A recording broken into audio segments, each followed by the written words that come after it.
มันមានអ្នកណាអស្ចារ្យជាងម្ដាយពុករបស់យើងទេក្នុងโลกនេះទំហំនៃសេចក្តីស្រឡាញ់របស់ម្ដាយពុករបស់យើងក្មួយពិចារណាមើលហើយរឿងអីដែលយើងទាំងអស់គ្នាម្ដាយពុករបស់យើងគ្រាន់តែទូមានព្រាមបដៅពាក្យសម្ដីតិចតួច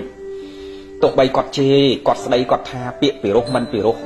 ក៏យើងមិនគួរគាត់បីទៅតបពាក្យសម្ដីអសុរោះទៅកាន់ម្ដាយពុករបស់យើងវិញដែរ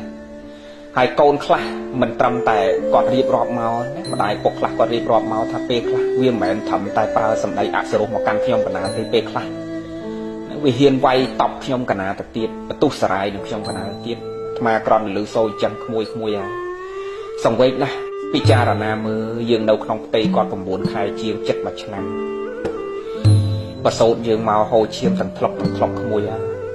តម្រាំតែប្រសូតយើងឃើញពលឺថ្ងៃចិញ្ចឹម3បាច់ថែរក្សាយើងតាំងពីក្មេងក៏ហមលញ័ររហូតដល់ប៉ុណ្ណេះហើយយើងបែរជាបន្ទុះសារាយប្រើពាក្យសម្ដីកាយវិការមិនសមរម្យរហូតដល់វាដំតបធាក់កប់ទៅទៀត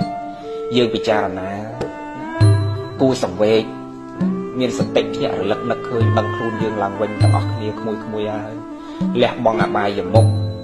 ស្រីស្រាបៀបនឆ្នាំញៀនលបែងពៀលីអាវ៉ាសាយដែលសង្គមគេស្អប់ខ្ពើមនឹងយើងលះបង់ចោលគិតគូពេលវេលាបើវ័យយើងកំពុងរៀនយើងខំប្រឹងរៀនបើវ័យយើងកំពុងតែធ្វើការចិញ្ចឹមជីវិតយើងប្រឹងធ្វើការបើវ័យយើងកំពុងតែមានប្តីមានប្រពន្ធក៏បីមើលគ្រួសារប្តីប្រពន្ធយើងឲ្យល្អហើយគោរពប្រតិបត្តិចំពោះម្ដាយពុករបស់យើងក្មួយ